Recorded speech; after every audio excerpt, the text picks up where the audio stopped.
கர்த்தருடைய பரிசுத்த நாமத்துக்கு மகிமையுண்டாதாக. சிலுவை நிழல் உழைத்தின் மூலமாக இந்த கிருபை நேரத்திலே உங்களை யாவரையும் நான் சந்திப்பதிலே மிகுந்த மன மகிழ்ச்சி அடைகிறேன். தொடர்ந்து அடியனுக்காகவும் ஊழியங்களுக்காகவும் உடைய தனிப்பட்ட விதத்திலே யாவரும் ஜபித்துக் கொள்ளும்படி அன்போடு கூட அவங்களை நான் வேண்டிக் கொள்கிறேன். இப்பொழுது ஒரு விஷயம் நாம் தலைகளை தாழ்த்தி நாம் ஜபிக்கலாம். பரிசுத்த நல்ல தகப்பனே, மனுஷன் முகத்தை பார்க்கிறான், இதயத்தை பார்க்கிற தேவனாக இருக்கிறாண்டவரே, இதயத்தில் காணப்படுகிற எல்லா வியாகங்களும் நீ அறிந்திருக்க சுவாமி. இந்த நாட்களும் கூட உடைய வார்த்தையை தியானிக்கலை அடியனை மரத்தினர் வெளிப்படுங்க. இயேசு கிறிஸ்துவின் ஜெபிக்கிற நல்ல பிதாவே, ஆமென். இந்த நாட்களும் கூட வேதத்திலிருந்து ஒரு வார்த்தையை நான் தியானம் பண்ண இருக்கிறோம். உண்மை உள்ளவனாக இரு அப்படிங்கிற தலைப்பில் நாம் பார்க்க போகிறோம்.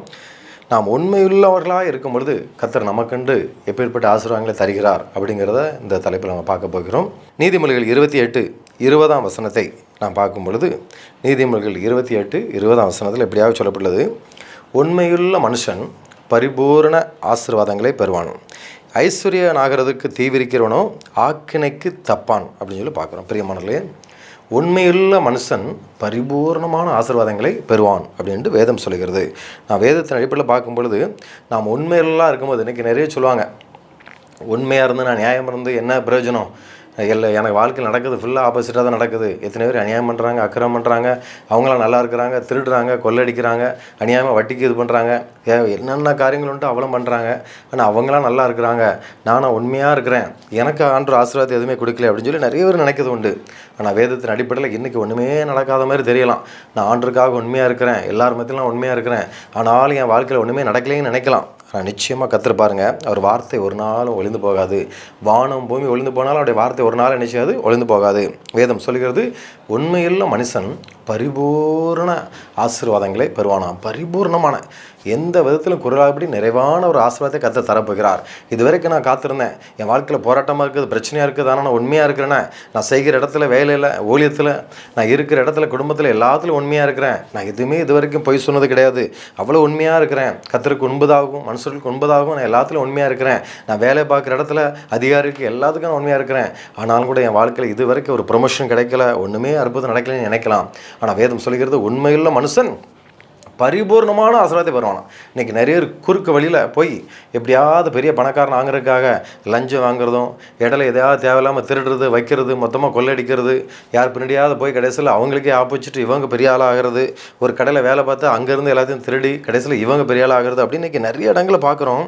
உண்மை இல்லாத சூழ்நிலை நம்ம பார்க்குறோம். ஆனால் இன்றைக்கி அவங்க சம்பாத்தியம் பண்ணலாம், அநியாயமாக உழைச்சி சம்பாத்தியம் பண்ணி பெரிய அளவில் இருக்கிற மாதிரி தெரியலாம். ஆனால் ஒரு நாள் பாருங்கள், அவங்க நிம்மதியே இல்லாமல் அந்த மனசாட்சி அவங்கள குத்திக்கிட்டே இருக்கிறோம். ஐயோ, நம்ம இவ்வளோ தூரம் தப்பு பண்ணி தானே எப்படினாலும் இதை சேர்த்தோம். நாளைக்கு பாருங்கள், அந்த பணம் ஒன்றுமே அவங்களுக்கு நினச்சாது, அது பிரயோஜனமாக இருக்காது. எவ்வளோ தான் ஆசை இருந்தாலும், ஐஸ்வர்யம் இருந்தாலும், ஆனால் கடைசியில் நிம்மதியில்னா என்ன செய்ய முடியும் பாருங்கள். இன்றைக்கி எத்தனையோ குடும்பத்தில் எல்லா வசதி வாய்ப்புகள் எல்லாம் இருக்கும். வெளியிலேருந்து பார்க்கும்போது அவங்ககிட்ட வேலை பார்த்தாயா, இந்த மாதிரிலாம் இருந்தால் அன்றைக்கி இவ்வளோ பெரிய ஆளாகிட்டான் அப்படின்னு சொல்லுவாங்க. அநியாயமாக சம்பாத்தியம் பண்ணி இப்படி ஆகிட்டான், அநியாயமாக வட்டிக்கு விட்டான், இவ்வளோ வீட்டை கட்டிட்டான், இத்தனை காரை வாங்கிட்டான் அப்படின்னு சொல்லுவாங்க. ஆனால் பாருங்கள், நம்ம மனசாட்சி நம்ம குத்திக்கிட்டே இருக்கிறோம். வட்டிக்கு வாங்கும்போதும் கூட பார்த்திங்கன்னா எத்தனை பேர் அது ஏசி தான் கொடுப்பாங்க, சாபத்தோடு கொடுப்பாங்க. ஐயோ, அநியாயமாக வட்டிக்கு வாங்குறானா அப்படின்னு சொல்லி இப்படிலாம் சம்பாத்தியம் பண்ணி நம்ம பரிபூர்ணமான ஆசீர்வாதத்தை நம்ம ஒரு நாளும் பெற்றுக்கொள்ளவே முடியாது. ஆனால் உண்மையுள்ள மனுஷன், நம்ம உண்மையாக இருக்கும்போது கர்த்தர் நமக்குண்டு பெரிய ஆசீர்வாதங்களை, பரிபூர்ண ஆசீர்வாதம், சமாதானம், சந்தோஷம், ஆவிக்குரிய ஆசீர்வாதாலும் பூமிக்குரிய எல்லாதவன ஆசீர்வாதாலும் கர்த்தர் நிச்சயமாகவே நம்மளை உயர்த்துவார். எஜமான் பிரயத்திரமாக பொல்லாதவனும் சோம்பலுமான ஊழியக்காரனே, நான் விதைக்காத இடத்துல அறுக்கிறேன் என்றும் தெளிக்காத இடத்துல சேர்க்கிறேன் என்று அறிந்திருக்கிறாய். அப்படியானால் நீ என் பணத்தை காசுக்காரர் வசத்தில் போட்டு வைக்க வேண்டியதாக இருந்தது, அப்போது நான் என்னுடையதை வட்டியோடு வாங்கிக் கொள்வேனே என்று சொல்லி அவனிடத்துலேருந்து தாளந்து எடுத்து 10 தாளந்தோலனுக்கு நினைச்சாராம், அதை கொடுக்குறாராம். பிரியமானவர்களே, இன்றைக்கும் இது பரலோக ராஜ்யத்துக்கு ஒப்பாயிருக்கிறது. அதே போல் இன்றைக்கி நமக்கும் ஆண்டவர் ஒவ்வொருத்தருக்கும் ஒரு விதமான பொறுப்பை கர்த்தர் கொடுத்திருக்கிறார். நம்ம படித்து கொண்டு இருந்தாலும், வேலை பார்த்து கொண்டு இருந்தாலும், எல்லா மனுஷனுக்கும் ஒரு பொறுப்பை கொடுக்கிறார். ஏதோ ஒரு விதமான பொறுப்பை கர்த்தர் கொடுத்திருக்கிறார். சிலர் பாருங்கள் கலெக்டராக இருக்கிறாங்க, சிலர் டாக்டராக இருக்காங்க, சிலர் இன்ஜினியராக இருக்கிறாங்க. ஒவ்வொருவருக்கும் கடவுள் பாருங்கள் தாயின் கற்பத்திலே என்ன நோக்கத்துக்காக அப்படின்னு சொல்லி பிரித்தெடுத்து சிலர் ஆசிரியராக இருக்கிறாங்க. ஒவ்வொருக்கும் சிலர் பேங்கில் அதிகாரியாக இருக்கிறாங்க. ஒவ்வொருவருக்கும் ஒரு விதமான பொறுப்பை கர்த்தர் கொடுத்திருக்கிறார். அதை எதற்காக? நம்ம மற்றவங்களுக்கு நன்மை செய்கிறவராக இருக்க வேண்டும். ஆண்டவர் ரட்சகராக இயேசு கிறிஸ்து கூட அந்த உலகத்தில் இருக்கும்பொழுது பாருங்கள், மனுஷனாக இருக்கிற நாட்களிலே அவர் நன்மை செய்கிறவராய் சுற்றித் திருந்தார். பிசாசினால் அகப்பட்ட யாவரை நினைச்சார், விடுதலையாக்குகிறார், வியாதியரசை சுத்தமாக்குகிறார். அதே போல் அந்த உலகத்தில் கர்த்தர் பாருங்கள், அப்படியே பிள்ளைகளாகி நமக்கும் கூட ஆண்டவர் ஏதோ ஒரு பொறுப்பை கர்த்தர் கொடுக்கிறார்.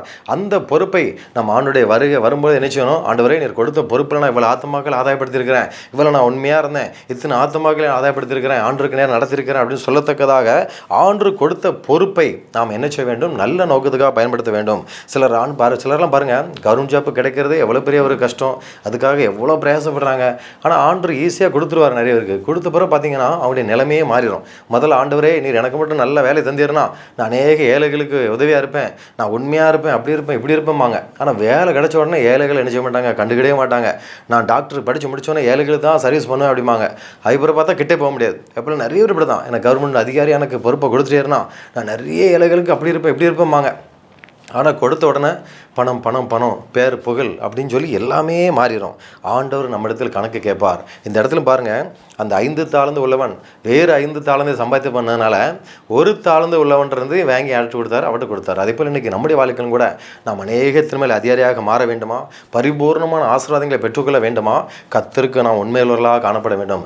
அவர் நமக்கு என்ன பொறுப்பை கொடுத்திருக்கிறாரோ அந்த காரியத்தில் நாம் உண்மையுள்ளவர்களாக இருக்க வேண்டும். பிரியமானவர்களே, அப்படி செய்யும்போது கர்த்தர் பரிபூர்ணமான ஆசீர்வாதத்தை கர்த்தர் நம்முடைய வாழ்க்கையிலே அவர் கொடுக்கிற தேவனாக இருக்கிறார்.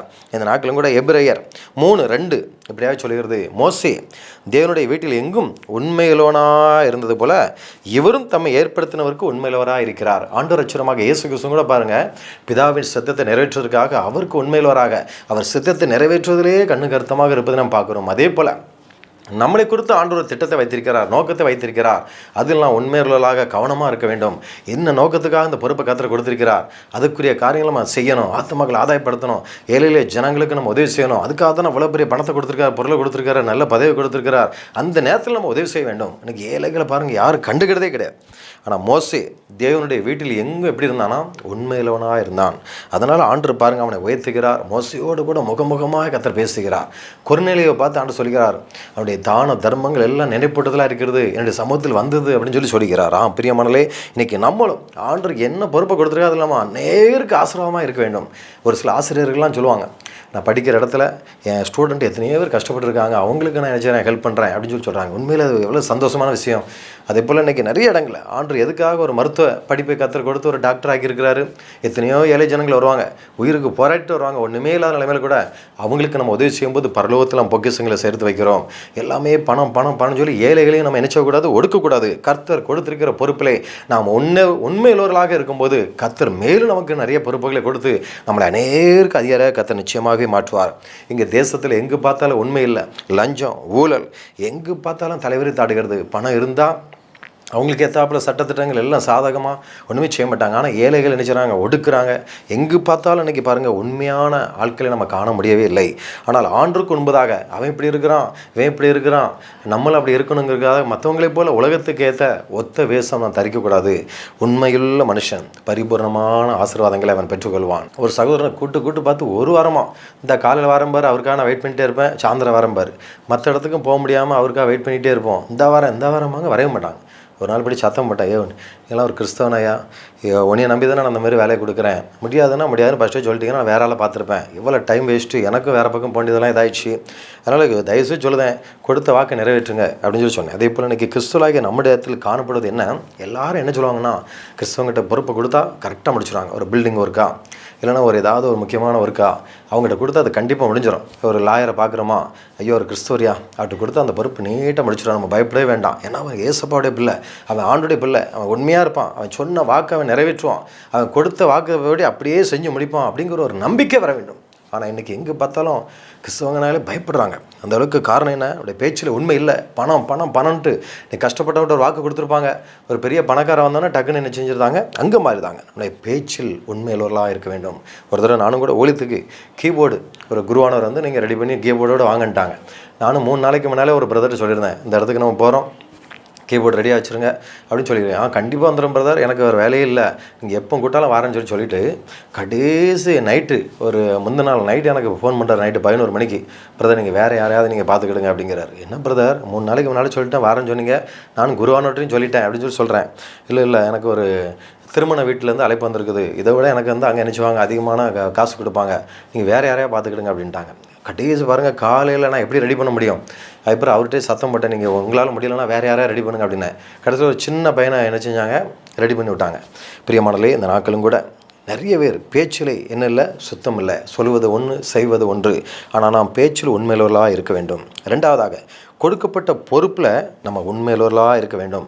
அது வேலையாக இருந்தாலும் சரி, ஊழியமாக இருந்தாலும் சரி, அந்த டைமுக்கு வர சொன்னாங்களா டைமுக்கு போகணும். கரெக்டாக உண்மையாக இருக்கும்போது அந்த அதிகாரிகள் நம்மளை பார்த்துட்டே இருப்பாங்க, தலைவர்கள் பார்த்துக்கிட்டே இருப்பாங்க. பரவாயில்ல, இவன் வந்து உண்மையிலே இவன் கிறிஸ்தவன், இவன் ஆண்டுக்கு பயப்படுகிறவன் தான், அதனால தான் இவன் எவ்வளவோ நெருக்கம் கொடுத்தும் கூட அந்த டைமில் வேலையில் எல்லாத்துலேயும் சுத்தமாக இருக்கிறான், இவன் சொன்ன வாக்கின்படி செயலில் எல்லாத்துலேயும் இவன் கரெக்டாக இருக்கிறான் அப்படின்னு பார்த்துட்டே இருப்பாங்க. ஒரு நாள் வரும்போது பெரிய பொறுப்பு ஆண்டவர் அவனோட உள்ளத்தில் பேசி நமக்கு கண்டிப்பாக கொடுப்பார். அது ஆஃபீஸாக இருக்கலாம், ஒரு சின்ன ஸ்தாபனமாக இருக்கலாம். நம்ம உண்மையாக இருக்கும்போது அதற்குரிய பலனை கத்தர் பல மடங்காக கத்தர் தருவார். ஆனால் இன்றைக்கி நிறைய ஒரு வாழ்க்கையில் பாருங்கள், பொறுப்பு, கொடுக்கப்பட்ட பொறுப்பில் ஊழியத்தில் நம்ம உண்மை இல்லாதவர்களாக இருக்கும்போது தேவனுடைய நாமம் தான் அந்த இடத்துல நிச்சயம் தூசிக்கப்படும். எனக்கு தெரிந்த ஒரு சகோதரன் கூட இடையில பார்த்திங்கன்னா ரொம்ப ஆரம்பத்தில் கஷ்டப்பட்டார். ஆனால் கடவுள் பாருங்கள், அவருக்கு நல்ல ஒரு பெரிய பொறுப்பு கொடுத்தார். ஒரு வெளியூர்லேருந்து ஒருத்தர் பயங்கரம் கோடிக்கணக்கான ரூபா சம்பாத்தியம் பண்ணக்கூடியவர். அவருடைய பணத்தில் நிறைய பகுதியை நான் எவ்வளவோ சேர்த்துட்டோம், ஏழை எளிய ஜனங்களுக்கு நம்ம உதவி செய்யணும். தென்காசி, திருநெல்வேலி மாவட்டத்தில் நிறைய கிராமங்கள் இருக்குது, அதனால் அவரை பொறுப்பாக மேனேஜரை போட்டு அவர் கையில் பணத்தை கொடுப்போம் அப்படின்னு சொல்லி மாதம் பல லட்ச ரூபா அவர் கையில் கொடுத்து ஏழைகளுக்கு உதவி செய்யுங்க அப்படின்னு சொல்லி கொடுத்துருக்குறாங்க. ஆனால் அவர் பார்த்திங்கன்னா சொந்த பந்தங்களுக்கெல்லாம் இடத்த வாங்கி கொடுக்க, கூட இருக்கிற ஊழியக்காரர்களுக்கெல்லாம் இடத்த வாங்கி கொடுக்க அப்படின்னு சொல்லி கடைசியில் ஏழைகளுக்கு போய் சேரவே இல்லை. என் கூட இருந்த ஒரு சகோதரன் கூட ஒரு தடவை, எனக்கு ஒரு இடம் இருக்குது 1.5 சென்ட், ஆனால் அதில் கூடாரம் போட கூட என்கிட்ட காசே கிடையாது. உடனே இவர், எனக்கே தெரியாது, அவங்களுக்கு வேண்டிய ரொம்ப ஆட்கள்கிட்ட ஒரு 10,000 ரூபா கொடுத்தா கூட இந்த தம்பி ஒரு செட்டை போட்டுருவார் ஜோம் பண்ணுறதுக்கு அப்படின்னு சொல்லி கேட்டிருக்காங்க. எனக்கே தெரியாது. அதுக்கப்புறம் தான் சொன்னார், அதெல்லாம் இப்படிப்பட்டதுக்கெலாம் நாங்கள் தரமாட்டோம் அப்படின்னு சொல்லியிருக்காங்க.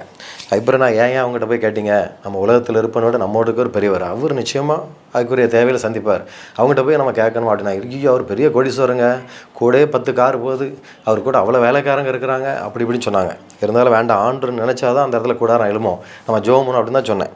ஆனால் அதுக்கு பிறகு தான் தெரிஞ்சது, அவர் நிறைய இடங்கள் அதேமாரி அந்த காரியங்களை, பணத்தை ஃபுல்லாக லட்சக்கணக்கான பணத்தை வீணான விரயமாக ஏழைகளுக்கு போய் சேராமல் அனாவதமாக பண்ணதுனால கடைசியில் மேனேஜ்மெண்ட் வரைக்கும் போய் தெரிஞ்சு கடைசியில் அவருக்கு இருந்த பொறுப்பு பிடுங்கப்பட்டது மட்டுமில்லை, அவர் ஜெயிலுக்குலையும் தள்ளப்பட்டார். அவரோடு கூட சேர்ந்த பார்ட்னர்களும் எல்லாரும் தள்ளப்பட்டாங்க. எப்போவுமே பார்த்திங்கன்னா ஒரு அடியாளோடு கூட வச்சுருப்பார், ஒரு லாயர் கூட வச்சுருப்பாங்க. அப்படிலாம் இருந்து கடைசியில் பாருங்கள், ஒன்றுக்குமே பிரச்சனை. அந்த பொறுப்பை கவனக்குறைவாக இருந்ததுனால, உதாசீனமாக இருந்ததுனால, தேவன் கொடுத்த பொறுப்புன்னு சொல்லி உணராதபடி இஷ்டத்துக்கு இடத்த வாங்கி சொத்து சேர்க்க இருந்ததுனால அவர் கடைசியில் பாருங்கள், அவருடைய நிலைமை படு மோசமாக மாறியது. எனவே நமக்கும் ஆண்டவர் கொடுக்கப்பட்ட ஊழியமாக இருந்தாலும் சரி, வேலையாக இருந்தாலும் சரி, நாம் உண்மையிலாக இருக்கும்போது கர்த்தர் நிச்சயமாக நம்மளை உயர்த்தி ஆசீர்வதிப்பார். அடுத்ததாக, குடும்பத்தில் நம்ம உண்மையிலெல்லாம் இருக்க வேண்டும். தாய் தகப்பன்மார் பிள்ளை கஷ்டப்பட்டு படிக்க வைக்கிறாங்க, அதே போல் பெற்றோர்களுக்கு நம்ம எப்படி இருக்க வேண்டும், உண்மையாக இருக்க வேண்டும். நாளைக்கு யாரையோ ஒரு கத்திர பார்த்தவொன்னே அன்பு எல்லாம் இன்றைக்கி எரிஞ்சிருது மாறிடுது, பேரண்ட்ஸ்ட்டு அதை எதுவுமே ஷேர் பண்ண மாட்டேங்காங்க. அதே போல் கணவன் மனைவி நாம் உண்மையிலெல்லாம் இருக்க வேண்டும். இன்றைக்கி எங்கே பார்த்தாலும் கணவன் மனைவி பிரிவினை அதிகமாக பார்க்குறோம். அதே போல் ஒவ்வொருத்தரும் இவங்க மனைவி கூட அவங்க ஓடுறாங்க, அவங்க மனைவி கூட இவங்க ஓடுறாங்கன்னு சொல்லி இன்றைக்கி பார்க்கும்போது பிள்ளைங்கள்லாம் விட்டுட்டு நினைச்சுறாங்க, பேருதாங்க. அந்த அளவுக்கு ஒரு மோகமான ஒரு இச்சையான காலத்துக்குள்ளாக நம்ம வாழ்ந்து கொண்டு இருக்கிறோம். இப்படிப்பட்ட எல்லாத்தையும் விட்டு நாம் கணவருக்கு உண்மையாக இருக்க வேண்டும். அதேபோல் கணவன் மனைவிக்கு உண்மையாக இருக்க வேண்டும். பிள்ளைகள் தாய் தகப்பனுமாருக்கு நாம் உண்மையாக இருக்கும்போது அந்த குடும்பத்தை கர்த்தர் ஆசீர்வதிக்கிறார். தேவையான ஆசீர்வாதம், ஐஸ்வர்யம், சம்பத்து எல்லாத்தையும் கர்த்தர் பரத்திலிருந்து தந்து உண்மையில் மனுஷன் பரிபூர்ண ஆசீர்வாதங்களை பெறுவாண்ட வார்த்தைப்படி அவர் பரிபூர்ணமான ஆசீர்வாதத்தை நமக்கு நிச்சயமாக தருவார். அந்த தலைகளை தாழ்த்தி நாம் ஜெபிக்கலாம். பரிசுத்த நல்ல தகப்பனே, உண்மையுள்ள மனுஷன் பரிபூர்ண ஆசீர்வாதங்களை பெறுவாண்ட வார்த்தைப்படி இந்த நாட்களும் கூட பார்த்துக்கொண்டு ஒவ்வொரு வாழ்க்கையிலும் ஆண்டவரே பேச்சில் உண்மையாக இருக்க உதவி செய்யுங்கப்பா. கிறிஸ்தவங்கனாலே அவங்க உண்மையாக இருப்பாங்க, கரெக்டாக செஞ்சு முடிச்சிருவாங்க, அவங்க வாக்கு மாற மாட்டாங்கன்னு சொல்லி எத்தனை பேர் இன்றைக்கி நம்புகிறாங்கப்பா. நீர் இவங்களோட கூட இருக்கிறீர் என்று நம்புகிறாங்கப்பா. அந்த வாக்கை எல்லாரும் நிறைவேற்ற அவங்களுக்கு அந்த இருதயத்தில் ஆண்டவரே உணர்வுள்ள இருதயத்தினர் கொடுத்து ஆண்டவரே ஒவ்வொருவரும் கொடுத்த வாக்கை நிறைவேற்ற பேச்சில் உண்மையாக இருக்க, சுத்தமுள்ள பேச்சாக இருக்க கர்த்தர் உதவி செய்யுங்கப்பா. அதே போல் வேலையாக இருந்தாலும் சரி, ஊழியமாக இருந்தாலும் சரி, நீர் கொடுக்கப்பட்ட அந்த வேலை பொறுப்பை ஊழியத்தை உண்மையாக செய்யத்தக்கதாக மனுஷனுக்காக அல்லாண்டவரை ஆண்டதை பார்க்கிறார். நியாய தீர்ப்பு நாட்கள் நம்ம நிச்சயமாக கணக்கு கொடுக்கணும். எதற்காக இந்த பொறுப்பை கத்த தடுக்க, எதற்காக இந்த பணத்தை கத்த தந்திருக்கிறான்னு சொல்லி உணர்வோடு கூட அதில் உண்மையாக இருக்க உதவி செய்யுங்கப்பா. அதே போல் குடும்பத்தில் ஆண்டவரே மனைவிக்கு, கணவருக்கு, பிள்ளைகளுக்கு உண்மை, அதே போல் பிள்ளைகள் பெற்றோருக்கு உண்மையாக இருக்க உதவி செய்யுங்கப்பா. இப்படிலாம் இருக்கும்பொழுது நீர் பரிபூர்ண ஆசீர்வாதங்களை எங்களுக்கு தரப்புறக்காக ஸ்தோத்திரிக்கிறோம். இதை பார்த்து கொண்டிருக்க ஒவ்வொரு வாழ்க்கையிலும் அப்படிப்பட்ட கிருபைகளை, வல்லமைகளை நீரே எங்களுக்கு தருவீராக. எங்களுடைய சுய பலத்தினால் அல்ல, பராக்கிரமத்தினால் அல்ல, உங்களுடைய ஆவினால எல்லாமே ஆகுமப்பா என்று பார்த்திருக்கிற எல்லாருடைய வாழ்க்கையிலும் பரிபூர்ண ஆசீர்வாதத்தை கொடுங்க. இயேசு கிறிஸ்துவின் ஜெபிக்கிறேன் நல்ல பிதாவே, ஆமீன். கர்த்தர் தாமே உங்கள் ஒவ்வொருவரையும் ஆசீர்வதிப்பாராக. ஆமீன்.